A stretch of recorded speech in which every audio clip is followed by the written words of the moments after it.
Craig Ferguson is a famous face, recognized for his witty banter and distinctive manner thanks to his stints hosting late-night talk shows and captivating film roles. Behind the humor, however, is a tale of perseverance, love, and surprising turns. I bet you didn't realize that his comic attitude is a product of his experiences with heartache from his 3 marriages. Whether you're interested in learning about Craig Ferguson's rise from a working-class lad in Glasgow to a comic celebrity in America, or want to know more about the person he considers the love of my life, this film has you covered. If you want to know the incredible backstory of a comedic superstar, you should stick around. Craig Ferguson came from humble beginnings. He was born into a working-class household in Glasgow, Scotland on May 17, 1962. He was born to a postal worker father and a devoted elementary school teacher mother, Janet Ferguson. His upbringing in Cumbernauld, Scotland, profoundly impacted his sense of humor and perspective on life. He went to Cumbernauld High School and Muirfield Primary School, but dropped out to become an apprentice electronics technician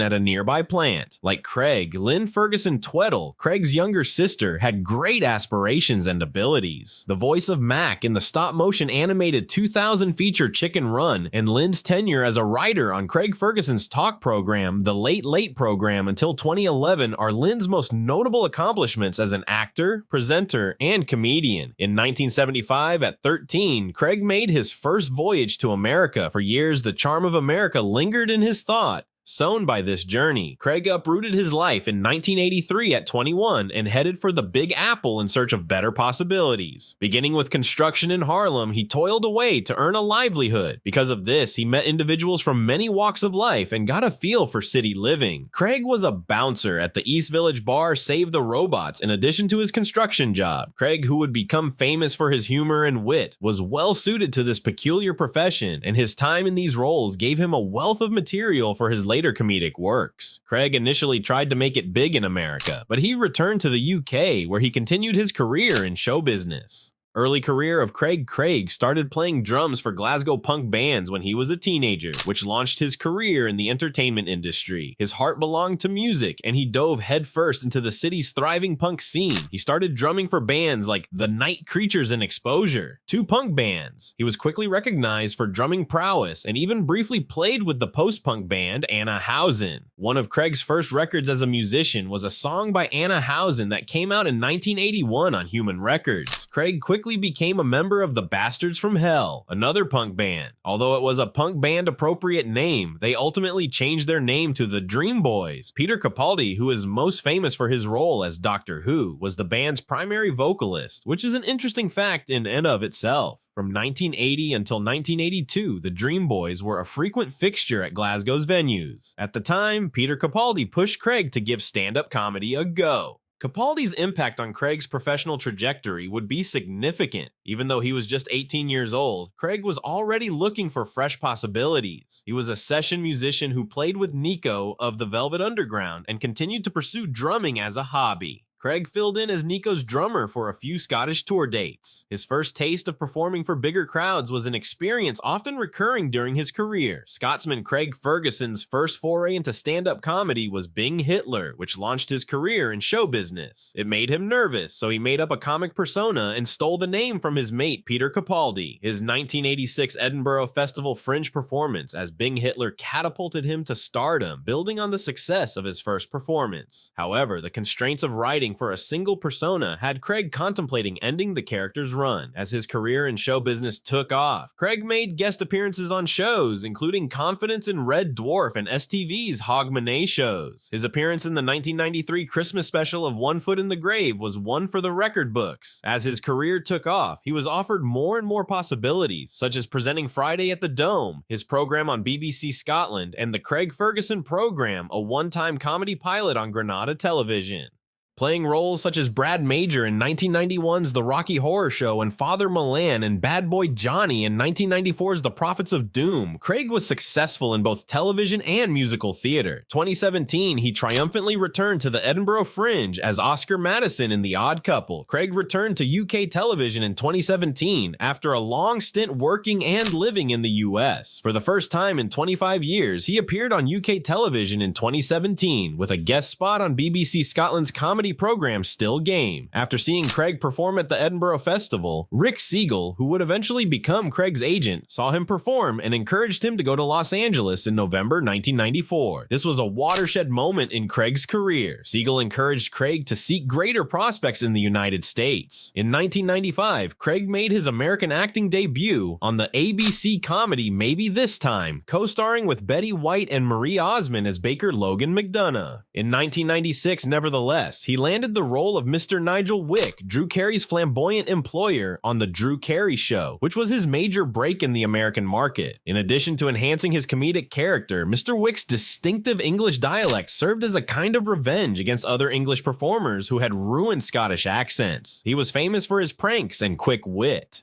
Craig departed The Drew Carey Show in 2003, but made a triumphant comeback as a recurrent character for the last 2 seasons. Craig famously destroyed the fourth wall in one episode by addressing the viewers with his signature Scottish accent. During his time on The Drew Carey Show, Craig did more than simply act. He wrote in his spare time between filming sessions. Several of Craig's films have included him as a writer and actor, such as I'll Be There and The Big Tease. He was also the film's director, so his contributions to I'll Be There stood out. Several audience prizes for Best Film were bestowed upon him in the Aspen, Dallas, and Valencia film festivals, all of which were his directorial debuts. The Napa Valley Film Festival even named Craig Best New Director. In a hilarious aside, Craig brings up that he, like many others in the film industry, created several screenplays that were never produced, but for which he received substantial compensation. Not only did Craig's career in filmmaking flourish, but so did his acting career. He made cameo appearances in comedy and family-friendly adventure films. The Ugly Truth, A Series of Unfortunate Events by Lemony Snicket, and Niagara Motel are a few of his significant roles. Craig has tried his hand at voice acting for some well-known animated features. Brave, Winnie the Pooh, How to Train Your Dragon, and How to Train Your Dragon 2 were among the many animated features in which he acted voice. A new generation of listeners became his followers because of his voice acting. On the side, Craig was a consistent winner in stand-up comedy. He embarked on a cross-country tour of North America in the late aughts. Radio City Music Hall and Carnegie Hall were among his notable performance locations.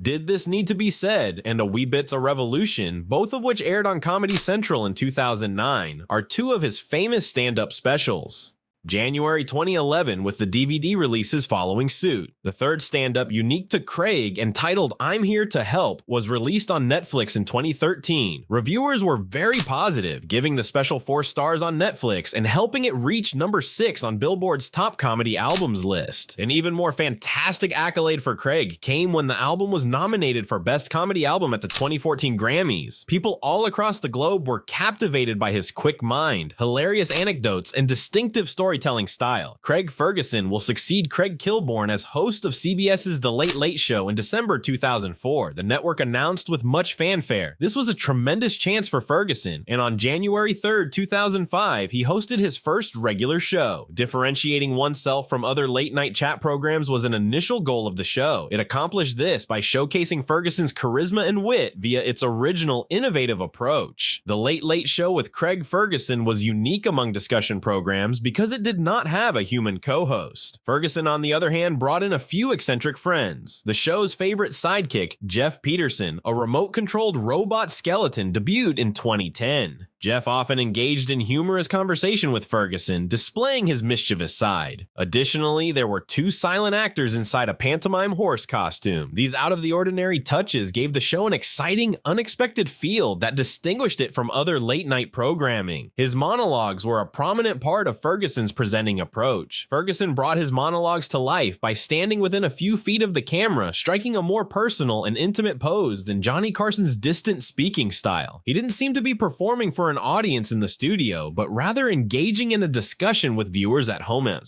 His speeches were moving and unforgettable because they were frequently spontaneous and genuine. By being open and honest about his struggles and triumphs, Craig was able to attract an audience that loved his insightful and entertaining commentary on life and current events. The Late Late Show established itself as a formidable rival in the cutthroat realm of late-night television. On average, 2007, there were 2.0 million viewers, a little lower than in late night, with Conan O'Brien's 2.5 million, but things began to shift in 2008 2008. When Conan O'Brien's late-night program had 1.77 million viewers in April of that year, Ferguson's Late Late program had 1.88 million viewers. More and more people were responding positively to Ferguson's manner, which was shown by this significant accomplishment. Ferguson's achievements carried over into 2009. That March, he beat Jimmy Fallon to the top spot in the ratings with a 1.8 rating to Fallon's 1.6. Ferguson has become an unstoppable force in the late-night television industry. His distinctive approach, clever banter, and spontaneous discussions with guests won over viewers because they were refreshingly different from the standard interview format. A decline in Ferguson's ratings was seen in 2014. After Seth Meyers' Late Night, The Late Late Show fell to second place. Meyers attracted 2.02 million people every episode, whilst Ferguson's program averaged 1.35 million. Ferguson was still a popular presenter with a devoted following even if his show's ratings dropped. Even now, many consider his speeches, interviews, and scenes with Jeff the Robot among television's finest. After announcing his resignation on April 28, 2014, Craig Ferguson hosted The Late Late Show till his last show aired on December 19, 2014. His original contract was supposed to end in June 2014, but he extended it by 6 months to make his departure easier and give CBS more time to recruit a replacement host. Ferguson's exit was a mixed bag for many fans since they had grown to appreciate his quirky sense of humor and authentic character. Chair of CBS Entertainment, Nina Tassler lauded his work over the last decade, saying that he had brought a lot of life to the show with his original humor, intelligent interviews, and moving speeches. During his time at the helm of The Late Late Show, he revolutionized late-night television and made an indelible mark on both the network and his viewers. James Corden took over as host of CBS's The Late Late Show when Ferguson left, and he added his unique flair to the program. Late-night television fans will never forget Craig for his genuine, humorous, and heartfelt performances. Craig discusses his battles with drinking and how they almost destroyed his life and profession in his biography, Riding the Elephant. He opens out about his struggles with addiction and his subsequent recovery, stressing that beating addiction isn't a one-and-done deal, but rather an ongoing battle. Ferguson fought alcoholism for a long time before he achieved popularity in the US. His drinking became so bad that he would take cocaine to keep drinking. All he had was almost wiped out by this dangerous cycle. Ferguson sought a new beginning in the United States in 1993, 1 year after he stopped drinking. According to his narrative, nobody gave a hoot about his societal background or his history of addiction.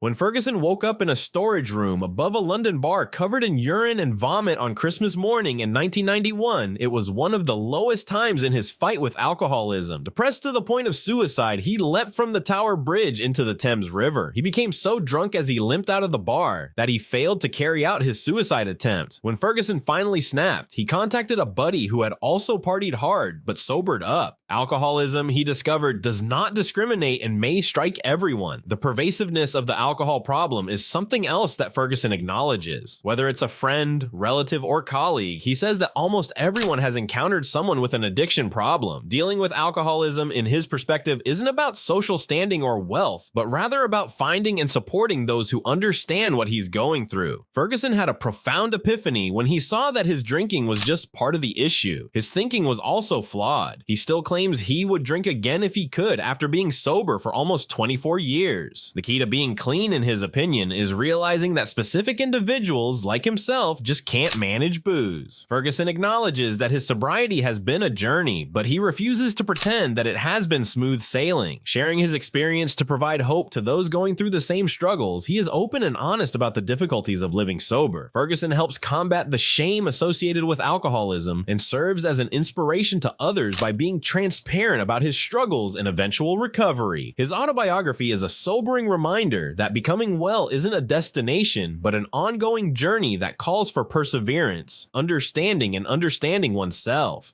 Love and marriage. He may have had a prosperous professional life, but his romantic life has been anything from smooth sailing. Anne Hogarth was Ferguson's first spouse in 1983. He wasn't the well-known late-night TV presenter many people now recognize when he was younger. Much like other young people, he was still trying to figure out what he wanted to do with his life when he began his career in entertainment. His marriage to Anne, who she resided in New York City, was short-lived.